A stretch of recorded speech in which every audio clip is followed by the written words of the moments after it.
তো শুরুর ক্লাসগুলোতে আমরা ট্রাই করবো হচ্ছে জাভার কিছু বেসিক জিনিসপত্র দেখাবো। দেন আমরা জাভার যে আমাদের এই কোর্সের কোর পারপাস ওপি শুরু করবো। তো এরপর ওপি এবং এছাড়াও কিছু অ্যাডভান্স টপিক আমরা দেখানো ট্রাই করবো। তো কোর্স নিয়ে কারো কোনো যদি প্রিফারেন্স থাকে বা কোনো মতামত থাকে তোমরা দিতে পারো, অথবা ভবিষ্যতেও যদি অন্যান্য বিষয়ে তোমাদের কোনো জিজ্ঞাসা বা কোনো যদি পরামর্শ থাকে তোমরা এই কোডেট একাডেমি পেজে তোমরা জানাতে পারো, এবং কোনো কোয়েরি থাকলে তোমরা এখানেও বলতে পারো। আমরা ক্লাস শেষের দিকে আনসার দেওয়ার ট্রাই করবো, এবং তোমরা গ্রুপেও বিভিন্ন ডিসকাশন করতে পারবে। আচ্ছা,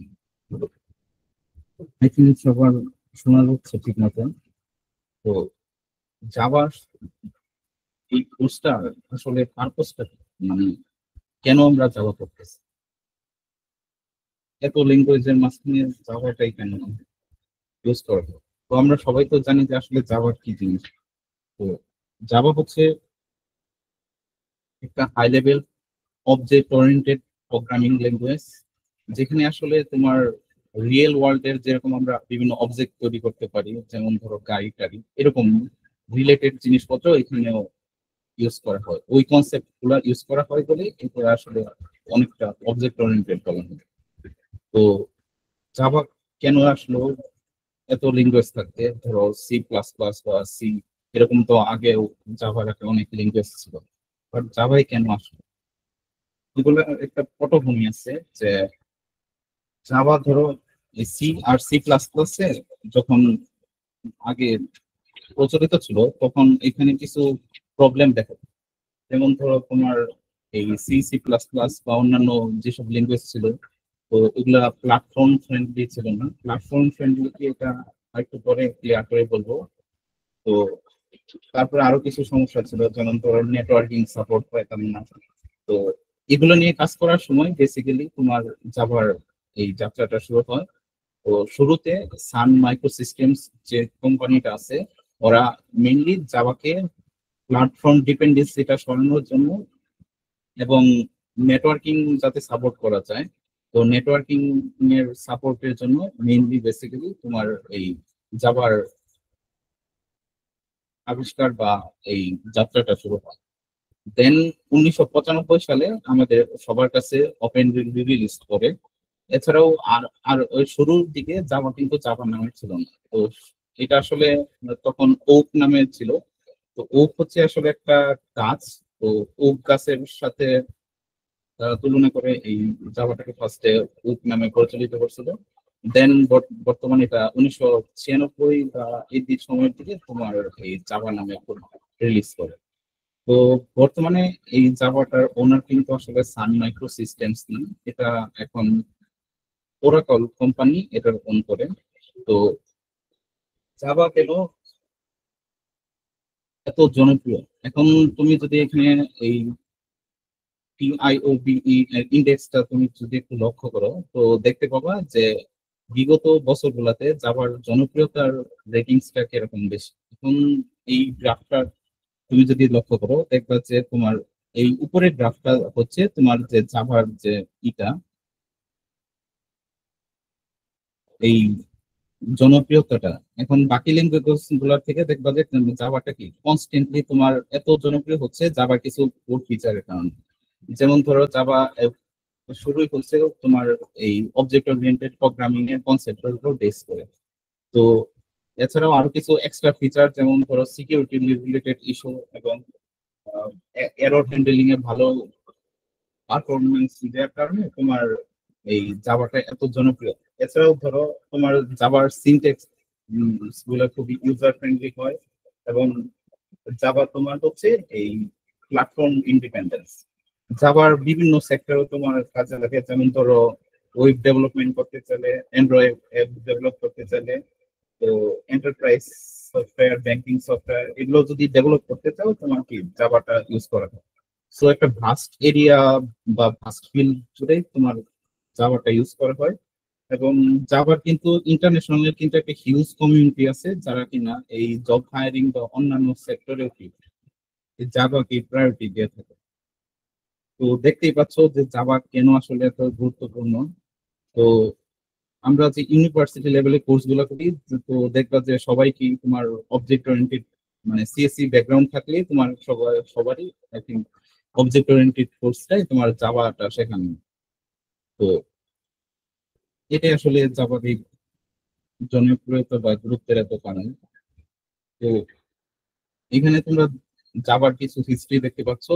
মেইনলি তোমার জেমস গসলিং কে তোমার কি জাভার বস বলা হয়, কারণ উনি মেইন এই জাভার সৃষ্টির পিছনে।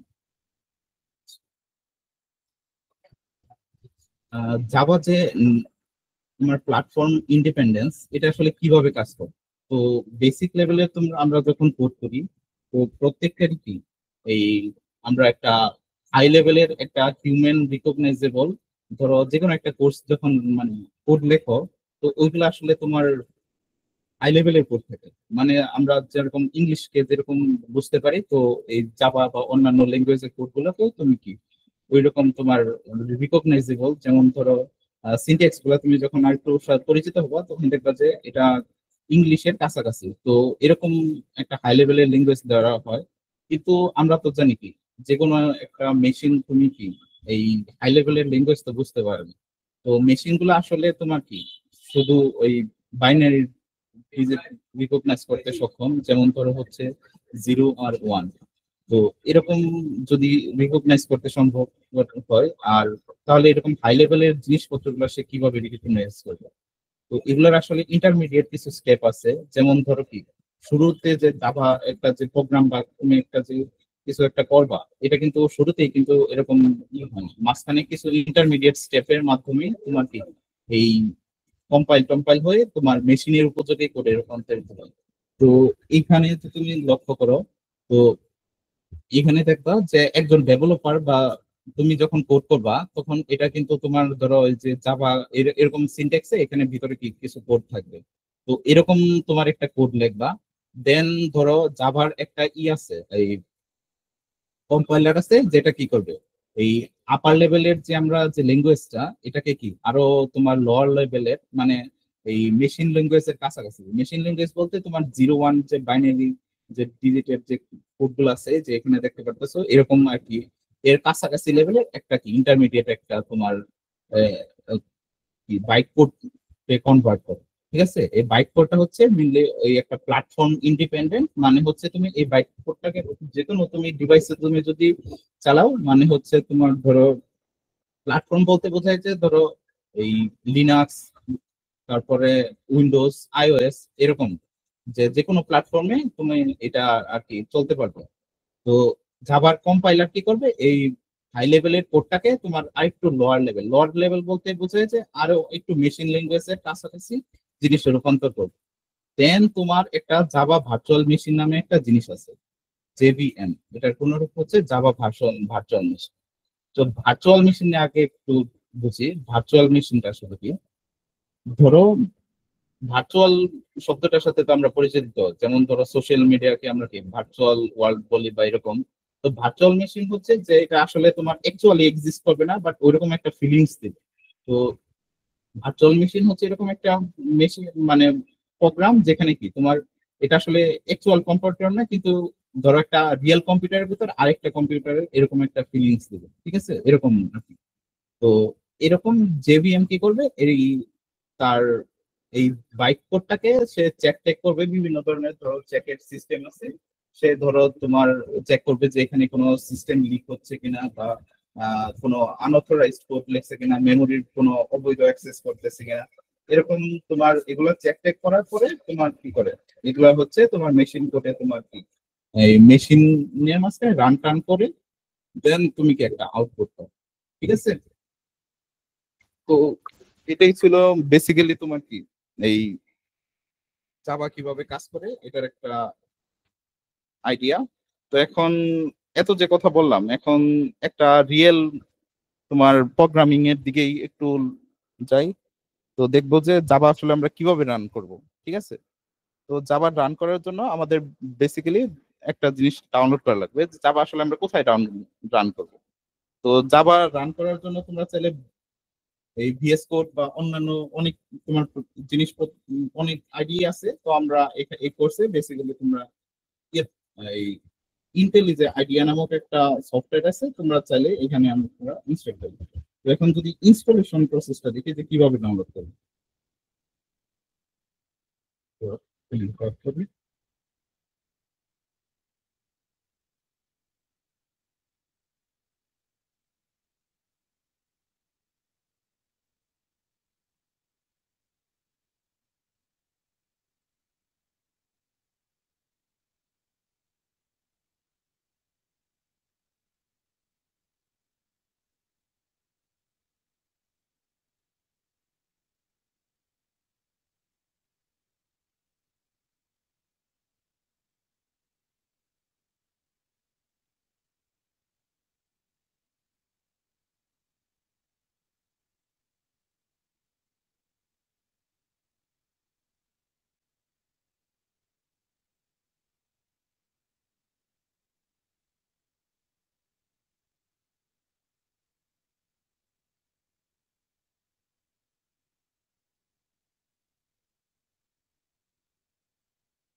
সি সি প্লাস প্লাস যদি আমরা করে থাকি, তো আমরা দেখছি যে ওইখানে আমরা আমাদের হ্যালো ওয়ার্ল্ড প্রোগ্রামটা তার ফার্স্ট প্রোগ্রাম শুরু করছিলাম। তো জাভাতে আমরা কি এখানে কি ফার্স্ট হ্যালো ওয়ার্ল্ড প্রোগ্রামটা দিয়ে কি শুরু করছি, ঠিক আছে। তো এখানে কিছু সিনট্যাক্স জিনিস আছে, যেমন ধরো পাবলিক ক্লাস মেইন কেন লিখলাম, এগুলো তোমাদের কোশ্চেন থাকতে পারে। আপাতত এই জিনিসগুলো স্কিপ করি, ঠিক আছে। স্কিপ করে আমরা মেইন প্রোগ্রামে চলে যাই এবং রান করে পরে এগুলো আরো ইন ডিটেইলস দেখতে পাই, ঠিক আছে। আচ্ছা, এটা যদি রান করো দেন কি তোমার হ্যালো ওয়ার্ল্ড কি কনসোলে তুমি যদি একটু লক্ষ্য করো হ্যালো ওয়ার্ল্ড প্রিন্ট হচ্ছে।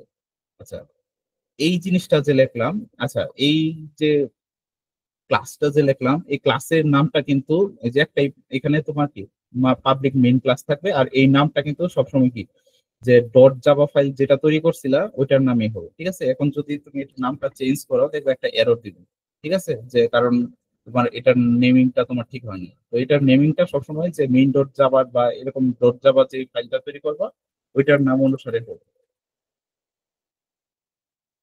তো এটা আপাতত জানার বিষয়, পরে এই জিনিসগুলো না জানলেও হবে আপাতত।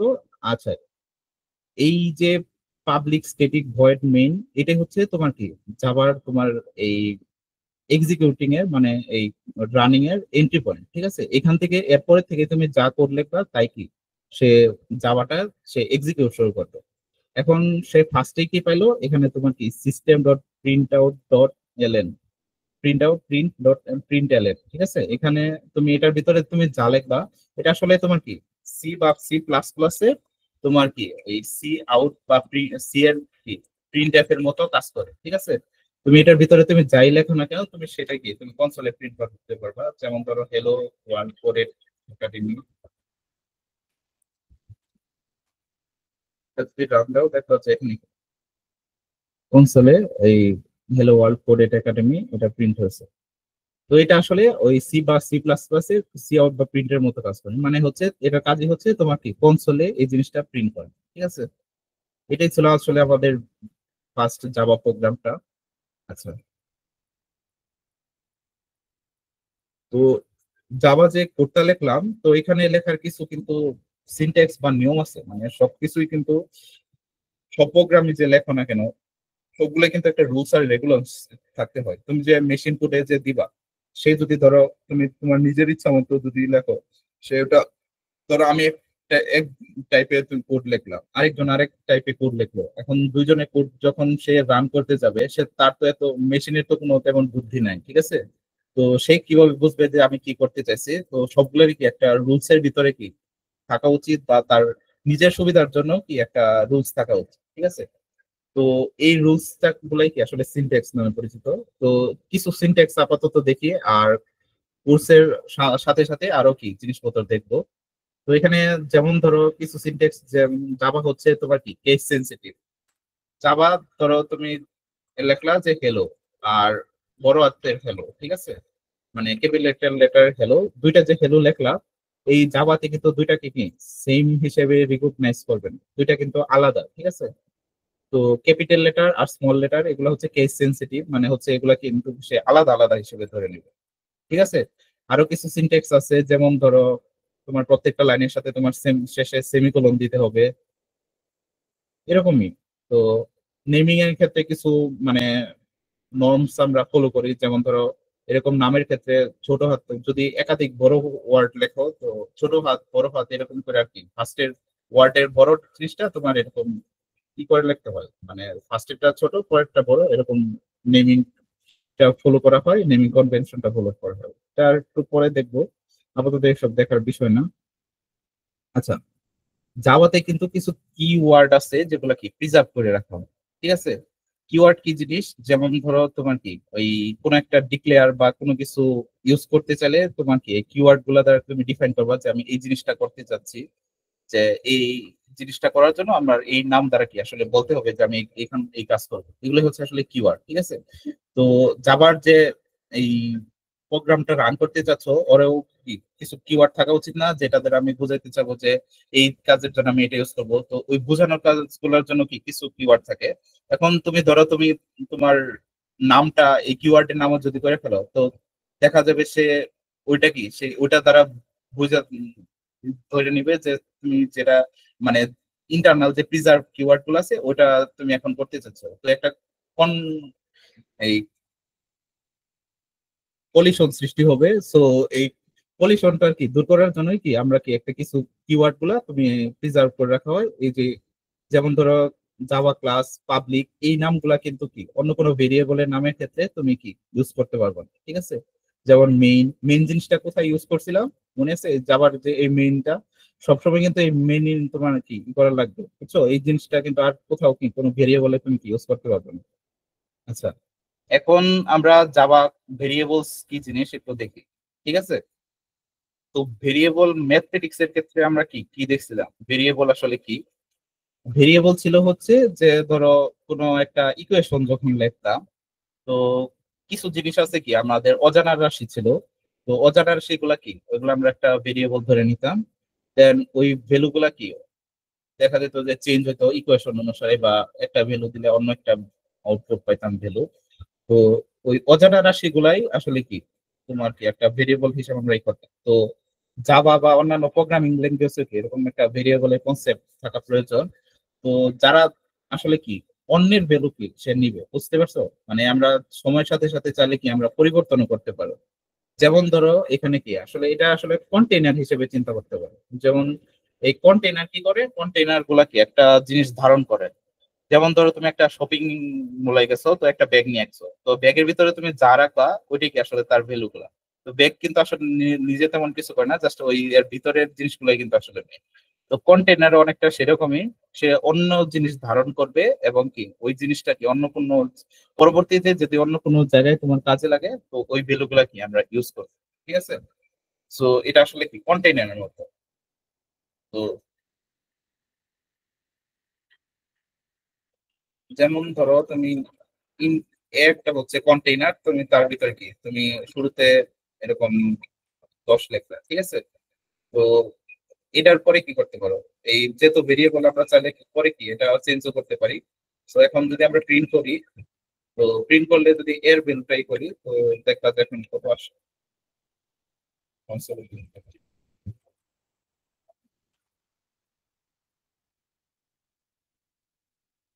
এই যে দেখো এটার ভ্যালুটা 12 আসছে, কারণ কি এটা হচ্ছিল একটা কন্টেইনার। ফার্স্টে আমরা শুরুতে এর ভিতরে আমরা কি 10 পুশ করছিলাম, দেন আবার কি এটার ভ্যালুটা আমরা যেহেতু সে ভেরিয়েবল, সো আমরা একে কি চেঞ্জ করতে পারবো। সো এরপরে কি আমরা যখন 12 পুশ করছি তখন আগের ভ্যালুটা শেষ, ওটা চলে যাবে।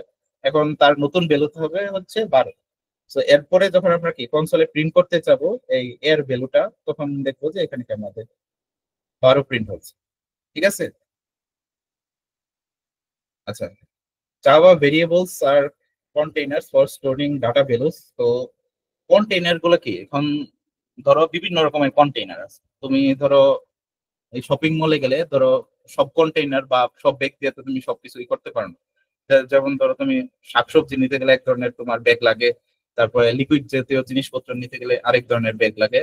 তো জাভাতেও এরকম কিছু মানে বিভিন্ন আমাদের চারপাশে কি বিভিন্ন রকম জিনিস আছে না, যেমন ধরো ক্যারেক্টার টাইপ জিনিস, বা অক্ষর টাইপের জিনিস, বা সংখ্যা টাইপের জিনিস, বা বড় নাম টাইপের জিনিস।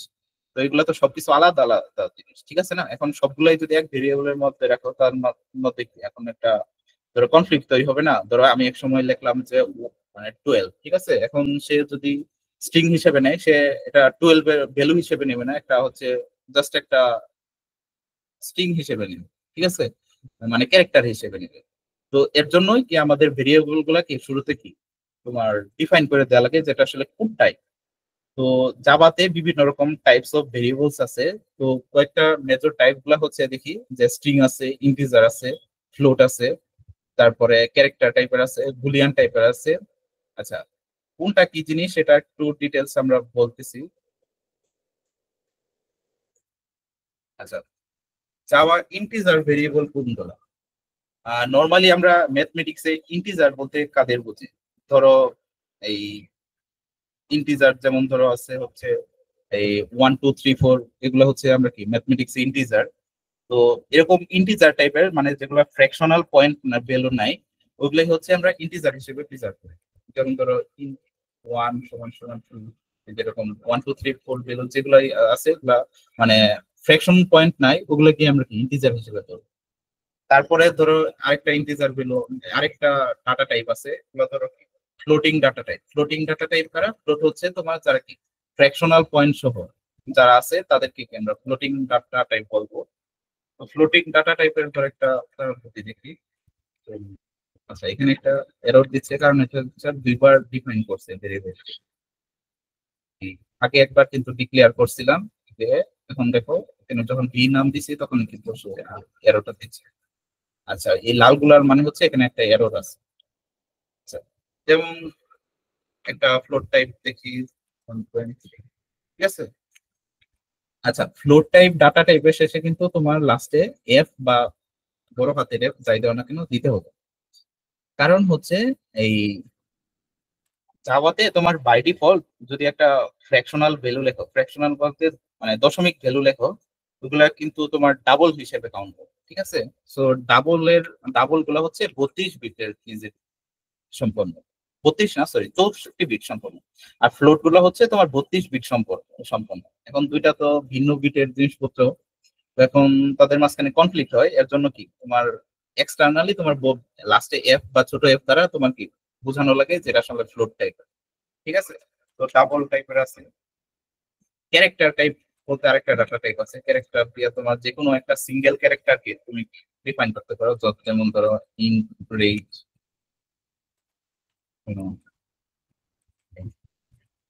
সিঙ্গেল কোটেশনের মাঝখানে ইউজুয়ালি লেখা হয়।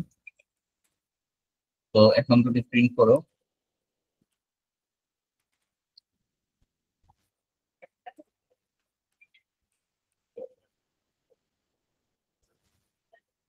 দেখো এই যে এটা প্রিন্ট আছে, ঠিক আছে। আরো কিছু ডাটা টাইপ আছে, যেমন ধরো Boolean data type. Boolean data type কোনগুলা? বুলিয়ান ডাটা টাইপ হচ্ছে কিছু ধরো জিনিস আছে, মানে তোমার হয় সত্য না হয় মিথ্যা, বা হয় জিরো অথবা ওয়ান, এরকম ধরো কিছু জিনিস তোমার দরকার লাগবে, মানে এর বাইরে আর কোনো ভ্যালু থাকতে পারবে না। তো ওই ধরনের জিনিসপত্র গুলাকে আমরা কি বুলিয়ান ডাটা টাইপে আসলে কি প্রিজার্ভ করে রাখি। যে বুলিয়ানের মাঝখানে কি তোমার দুই ধরনের কি আছে, একটা হচ্ছে ট্রু অথবা কি ফলস, ঠিক আছে। যেমন ধরো this value is about the conjecture.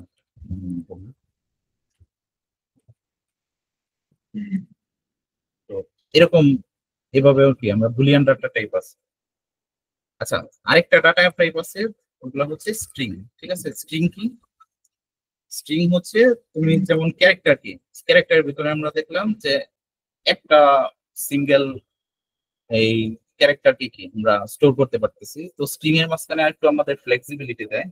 কি ধরনের ফ্লেক্সিবিলিটি দেয়? এখানে আসলে তোমার কি এই এর ক্যারেক্টার বা অসংখ্য তোমার কি ওই ক্যারেক্টারের যে সমষ্টি যেটা আছে ওইটাকে তুমি প্রিজার্ভ করে রাখতে পারো। যেমন ধরো তোমার দরকার হলো যে একটা নাম প্রিজার্ভ করে রাখো, তো নামকে একটা অনেকগুলা ক্যারেক্টার, সিঙ্গেল ক্যারেক্টারের সমষ্টি না। যেমন ধরো তোমার নাম হচ্ছে অ্যালিস, সো এখানে ধরো এ একটা ক্যারেক্টার সিঙ্গেল ক্যারেক্টার, এল একটা সিঙ্গেল ক্যারেক্টার, আই একটা সিঙ্গেল ক্যারেক্টার।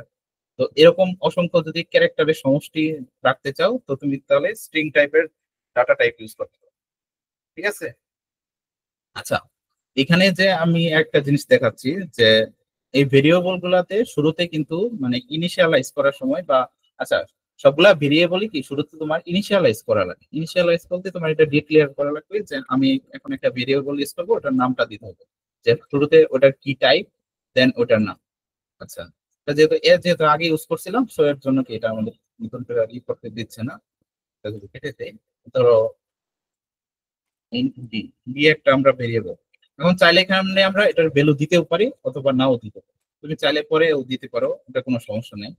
কিন্তু একটা জিনিস মাথায় রেখো যে তুমি যদি ভ্যালু ছাড়া যদি কোনো কিছু ইউজ করতে যাও তখন কিন্তু তোমার কিন্তু এই জিনিসটা এই জাভা থেকে তোমার কিন্তু একটা এরর শো দেয়। আচ্ছা এটা ধরো আমি ভ্যালু দিলাম না, এখন এটা যদি আমরা কনসোলে প্রিন্ট করাইতে চাই তখন দেখো কি করে মেসেজ শো করে।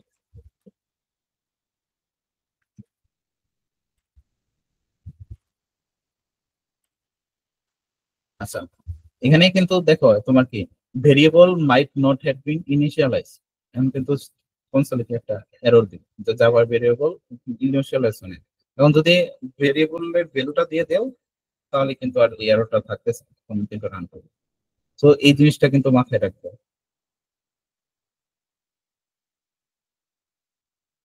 আচ্ছা, আমরা যে ডাটা টাইপ গুলা দেখলাম, তো এই ডাটা টাইপ গুলা দিয়ে তোমরা কিন্তু বিভিন্ন ধরনের অপারেশন করতে পারো। যেমন ধরো ভেরিয়েবল একটা হচ্ছে এ সমান 12, বি সমান হচ্ছে 25।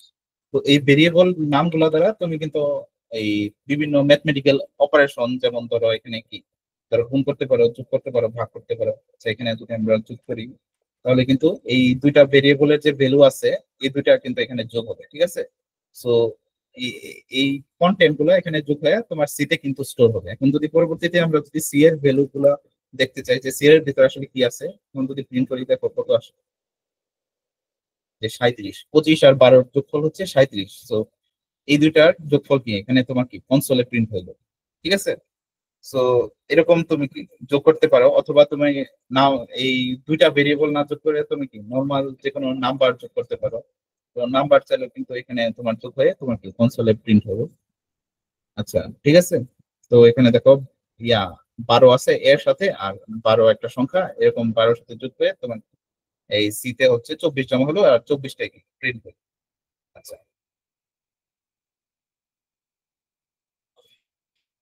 আর যেই প্রিজার্ভ কিওয়ার্ড গুলার একটা দেখাইলাম, ওইগুলা কিন্তু তুমি দেখো এখানে ভেরিয়েবলের নাম হিসেবে ইউজ করতে পারো না। যেমন একটা প্রিজার্ভ কিওয়ার্ড দেখছিলাম ক্লাস, এখন এটা যদি তুমি ইউজ করতে যাও, দেখো তোমার কি এরর দিচ্ছে যে আনএক্সপেক্টেড টোকেন, বা এই এটা যদি প্রিন্ট করতে যাও, দেখাই, সে প্রিন্টও করতে দিবে, একটা এরর দিবে, নট এ স্টেটমেন্ট। সো এই নামে আমরা ইউজ করতে পারবো। এখন ধরো ক্লাস না দিয়া যদি সিএলএস বা সিএলএস একটা ই কমাই দেয়, তো ওই নামের সাথে কনফ্লিক্ট হলো না। সো এখন আর আমাদের কোনো ঝামেলা করতেছে, ঠিক আছে? এই যে দেখো 12 প্রিন্ট হয়েছে, এই সিএলএস। সো ওই যে প্রিজার্ভ কিওয়ার্ড গুলো আছে, ওগুলা কি আমরা আর পরে ইউজ করতে পারবো। এখন দেখবো হচ্ছে যে স্ট্রিং টাইপের যে একটা ডাটা টাইপ দেখলাম, ওইগুলা দিয়ে আসলে কি কি অপারেশন করতে পারি।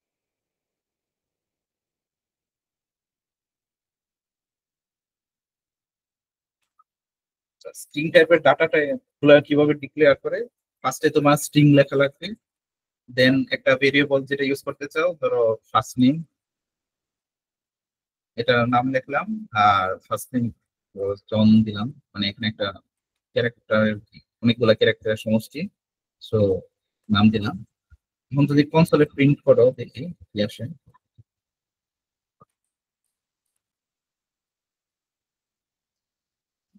তো জন প্রিন্ট হলো। এখন ধরো আরেকটা স্ট্রিং ধরলাম।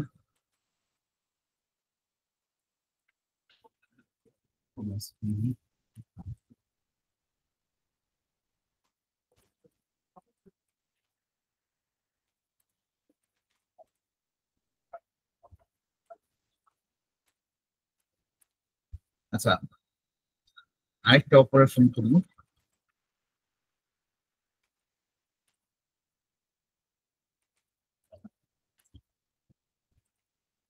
আচ্ছা, কেউ কি বলতে পারবা এখানে আসলে কি হইতে পারে, কোণের ভিতরে কি আসলে সেট হইতে পারে? উম, দেখি কি হয়। আচ্ছা, এখানে আসলে কনকেটেনেট হয়, মানে হচ্ছে তোমার যে দুইটা স্ট্রিং নিলা, ওই দুইটাকে সে কি যোগ করে ফেলবে। এর মাঝখানে কি কোনো স্পেস থাকবে না, স্পেস ছাড়া কি সে কি দুইটা স্ট্রিং কে কি সে যোগ করে দিবে, ঠিক আছে? ওই প্লাস অপারেশন দ্বারা আসলে কি দুইটা স্ট্রিং কে কি যোগ করা বোঝায়, ঠিক আছে?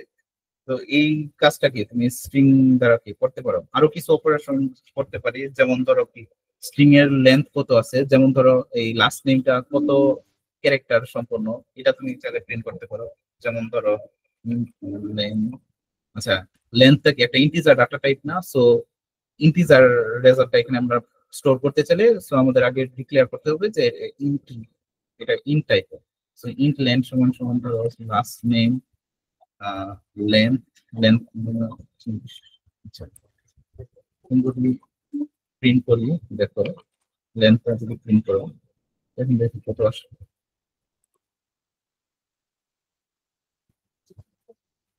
আচ্ছা,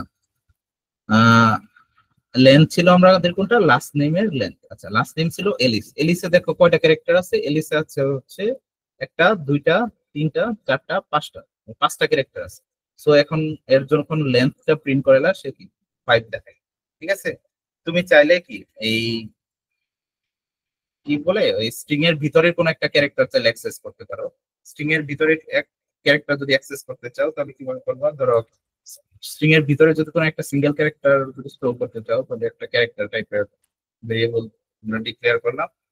তো এই যেটা অ্যাক্সেস করতে চাই ওটার নামটা লিখবো লাস্ট নেম, ধরো লাস্ট নেম। আর যেই এটা অ্যাক্সেস করার জন্য আমরা কি এই ক্যারেক্টার এফ নামের একটা মেথড আছে, এটা ইউজ করব।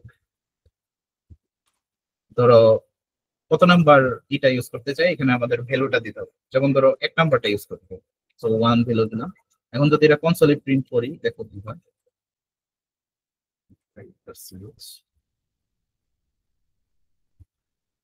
আচ্ছা, আমরা তো প্রথম ক্যারেক্টারটা চাইলাম, কিন্তু এখানে দেখো এখানে কি এলটা শো করছে, এটা হইলো কেন, এটা কি বলতে পারবা কেউ?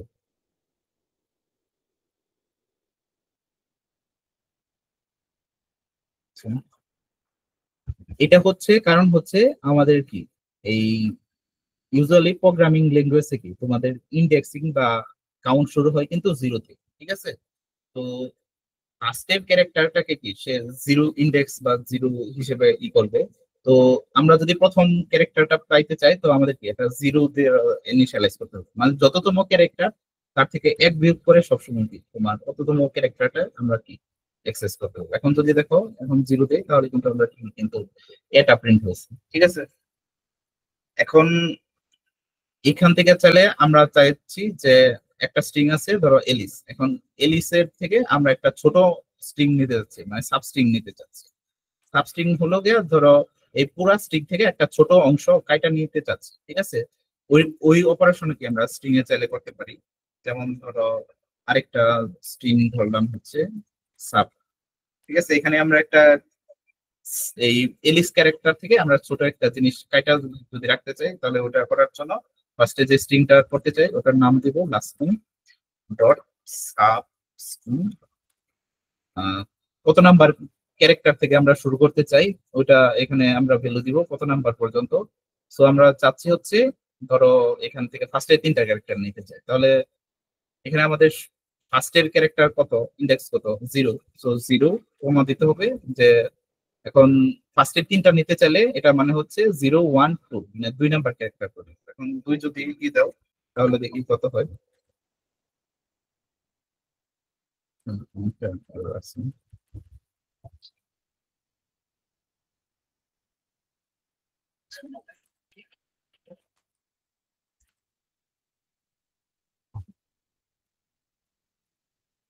ও আচ্ছা, সরি।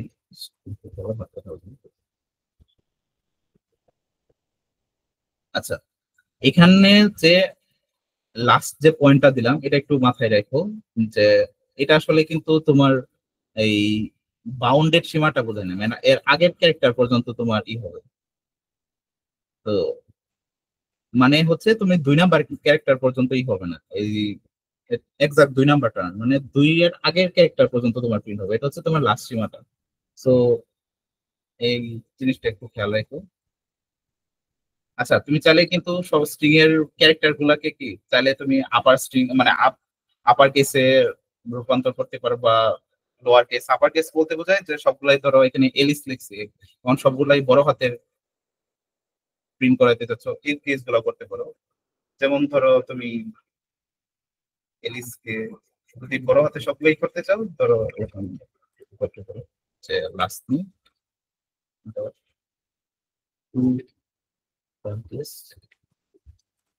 এটা যদি দাও তাহলে কি সবগুলা দেখবা যে এখানে কনসোলে তোমার বড় হাতে প্রিন্ট করা হবে। এই যে দেখো, তো এগুলাই ছিল বেসিক্যালি তোমার স্ট্রিং এর অপারেশন গুলা। তো আজকে আর তেমন কিছু দেখানো হবে না, তো ওইগুলাই মূলত আজকের ক্লাসের কন্টেন্ট ছিল। তো সামনের ক্লাসগুলোতে আরো ডিপার আমাদের বা অ্যাডভান্স টপিকে আমরা প্রবেশ করবো। তো স্ক্রিনশট অফ করে দিচ্ছি। কারো কোনো কোশ্চেন থাকলে তোমরা বলতে পারো এখন। ক্লাস আচ্ছা, কারো কি কোনো কোশ্চেন আছে?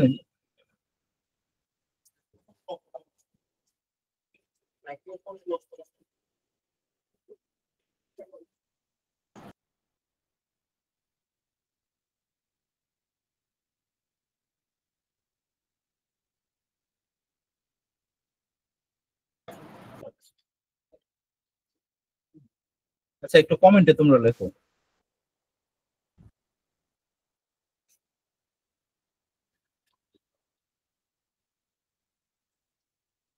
আচ্ছা, তাহলে আজকের ক্লাস তাহলে এখানে এন্ড করে দিই। সবাইকে ধন্যবাদ। পরবর্তী ক্লাসের সময়সূচি আমাদের কোডেট একাডেমির গ্রুপে জানানো।